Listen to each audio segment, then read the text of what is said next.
हाँ देखिए बच्चे,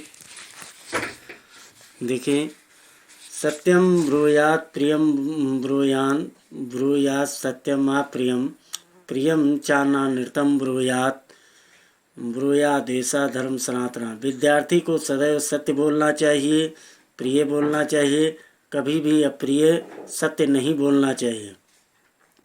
प्रियम चा ना नृतम ब्रूयात् द्वेषा धर्म सनातना। प्रिय लगने वाला झूठ भी कभी नहीं बोलना चाहिए। इसी को विद्वानों ने सनातन धर्म कहा है।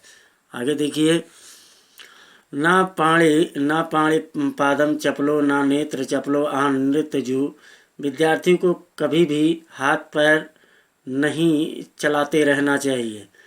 ना नेत्र चपलो आन नृत्य जू। आँखों को भी मटकाना नहीं चाहिए। न स्याद वाक्यम फलकश्चयो। वाणी से चंचल नहीं होना चाहिए। दूसरे से द्रोह में न पर द्रोह कर्मधि। दूसरे के द्रोह में बुद्धि रखने वाला नहीं होना चाहिए। आगे फिर से देखिए, विद्यार्थी को कभी हाथ पैर नहीं चलाते रहना चाहिए। आँखों को भी मटकाना नहीं चाहिए। न स्याद वाक्यम फलकश्चयो न पर द्रोही कर्मधि। वाणी से चंचल नहीं होना चाहिए। दूसरे के द्रोह में बुद्धि रखने वाला नहीं होना चाहिए। आगे देखिए, सर्वलक्षणहीनो अपि या सदाचारवान नरः श्रद्धानो अनुसूया शतम वर्षाणि जीवत। यदि किसी पुरुष में सभी प्रकार के लक्षण नहीं हैं, वह सदाचारी है, वह सदाचारी है या सदाचारवान नरः, वह सदाचारी है, तो लक्षणों से हीन होता हुआ भी 100 वर्ष जीवित रहता है। फिर से देखिए, सर्वलक्षणहीनो अपि या सदाचारवान नरः। सभी लक्षणों से, यदि किसी पुरुष में सभी प्रकार के लक्षण नहीं हैं लेकिन वह सदाचारी है, तो लक्षणहीन होता हुआ भी 100 वर्ष तक जीवित रहता है। श्रद्धावान अनुसूया शतम वर्षाणि जीवत। जो श्रद्धा भाव से परिपूर्ण है, दूसरे के गुणों में दोष नहीं ढूंढता, ऐसे पुरुष 100 वर्ष तक जीवित रहते हैं। आगे देखिए, सर्व पर वसम दुख्यम सर्व आत्म वसम सुखम। एतद्विधातम समासेने लक्षणम सुख दुखायो।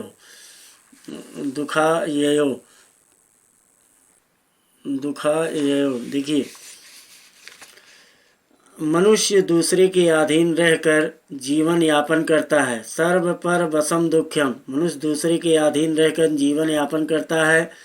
सर्व आत्म वसम सुखम। वही सबसे बड़ा दुख है। वह अपना कभी सोच विचार नहीं कर सकता। फिर से देखिए, मनुष्य दूसरे के अधीन रहकर जीवन यापन करता है, वही सबसे बड़ा दुख है। वह कभी भी सोच विचार नहीं कर सकता। एतद्विधात समासेने लक्षण दुख सुख दुखायो। इसके विपरीत, जिसका निर्णय, जिसके कर्तव्य में जिसका कोई भी कभी अधीन नहीं होता, वही सबसे बड़ा सुख है। अगला देखिए, एकाकी चिंतये नित्यम विविक्ते हित आत्मनः। एकाकी चिंतयानो ही परम श्रेयो अधिगच्छत। यदि मनुष्य अपना हित चाहता है तो उसे एकांत में खूब सोच विचार कर निर्णय करना चाहिए। ऐसा विचार लाभप्रद होता है। एकाकी चिंतयम नित्यम। यदि मनुष्य अपना हित चाहता है तो उसे एकांत में खूब सोच विचार कर निर्णय करना चाहिए। अव्यक्ति हित आत्मना। ऐसा विचार लाभप्रद होता है। एकाकी चिंतयानो ही परम श्रेयो अधिगच्छत। सावधान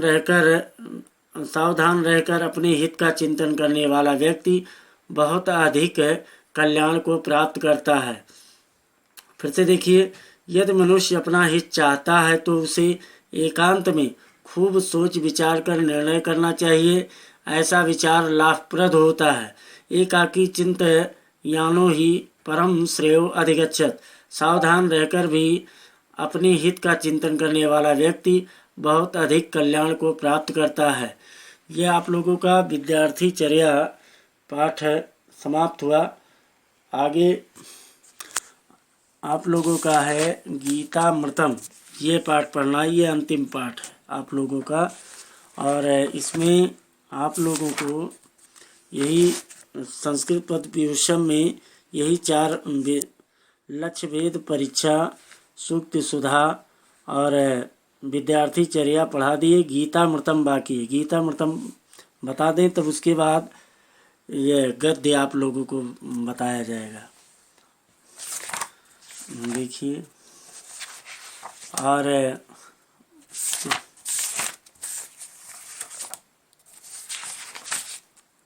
सूक्ति सुधा हो गया, गीतामृतम है, गीतामृतम बाद में पढ़ाया जाए।